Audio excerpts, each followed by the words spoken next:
Hey,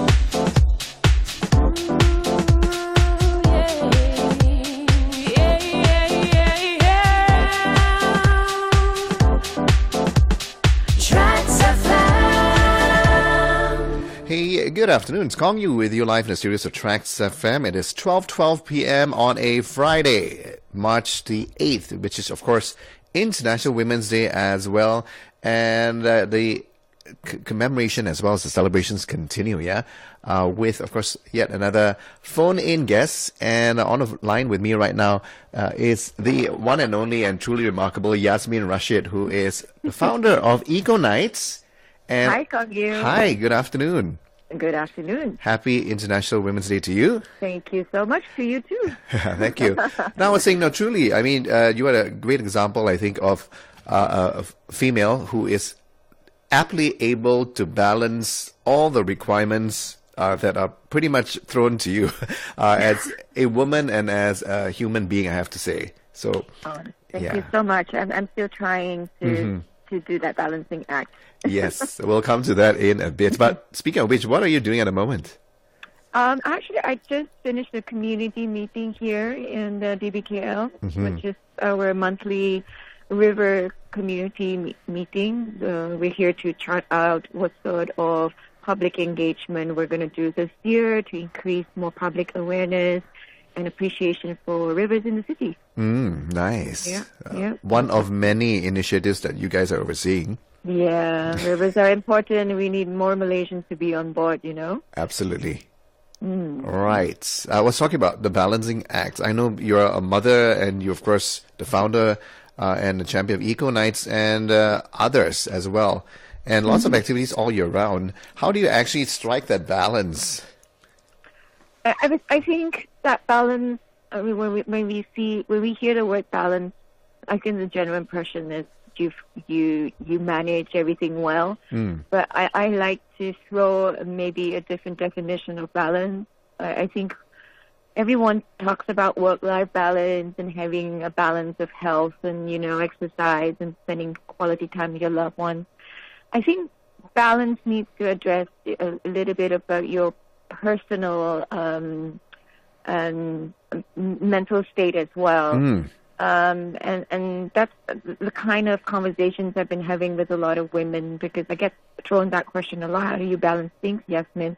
The truth is, I can't balance everything, but I have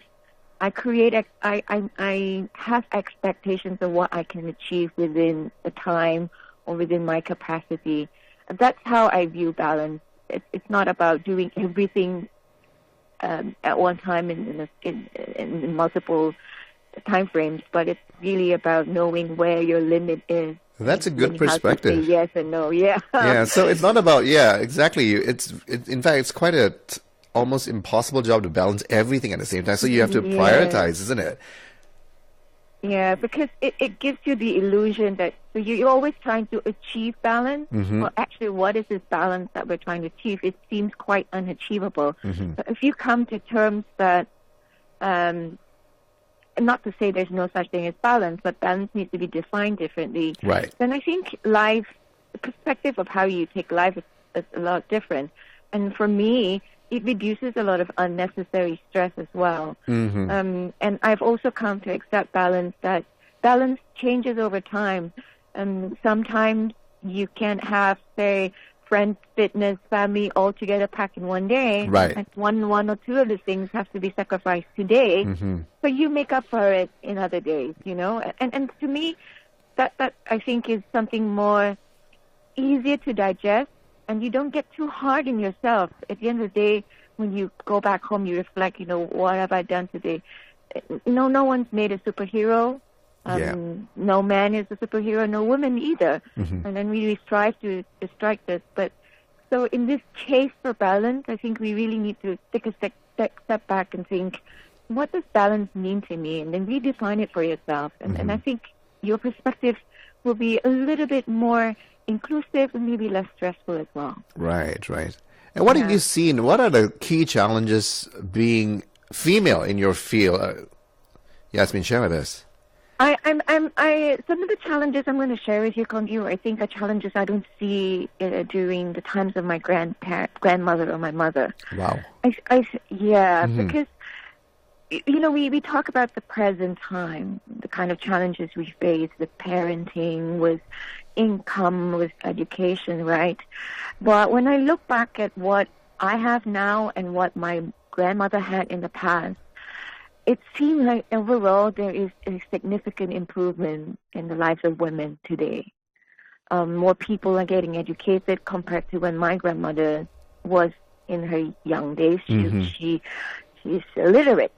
In 2 generations, I'm the first to graduate with a degree in my family, and in just 2 generations, you've got this.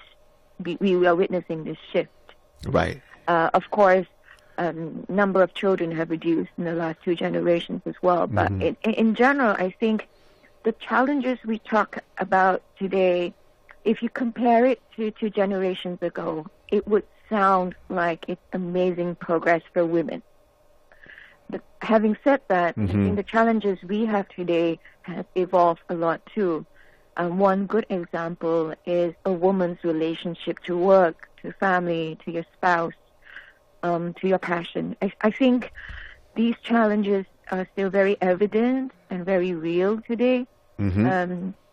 We've seen more empowerment for women, more women in the workforce. So by that, in nature, has also changed the structure and nature of how families are these days.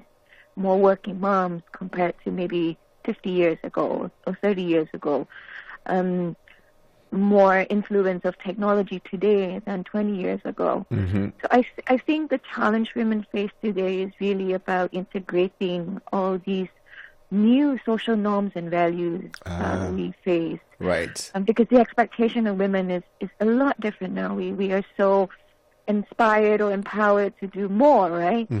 But to do more, you also need a very strong support system over behind you. A good supportive husband, an understanding family, maybe a solid financial, platform, that kind of thing. So I think challenges will always be there, Kongyu, whether you're man or female or a teenager.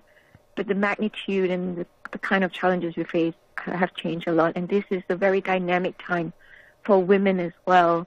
When you talk about the Sustainable Development Goals, when there's also a lot more focus on gender equality, right, and these more comprehensive issues. Yeah. Speaking of which, the United Nations theme, for Women's Day 2019, Think Equal, Build Smart, Innovate for Change. Lots of power words there, isn't it? Yeah, sounds like Captain Marvel there.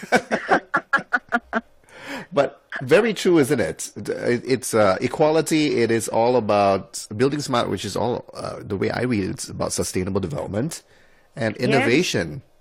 Yes, definitely. Because we're living in a very dynamic time where tech is changing so much and really changing the way we have relationships, the way we communicate with each other, the way we work. So I think apart from being a women-centric perspective on challenges of today, I think globally you're going to see a more dramatic shift in how women integrate into workspaces, into how women are, right now taking higher positions, and therefore they are also making very important decisions and innovating the industry along the way. And in Malaysia, I'm really, really proud to see a chairman of Malaysian Airports now, Tan Sri Zainon. You've got, CIMB Foundation led by a lady as well. There's so many amazing women that are really holding really top amazing positions and making a very positive change. And I think, if anything at all, this serves as a strong inspiration for all young female Malaysians. That's great, yeah. And of course, you are, I'm sure, inspiration to many as well, Yasmin. And I have to say, I hope so. I aspire to be. one of the things I truly admire about you is your trilingualism. Yeah.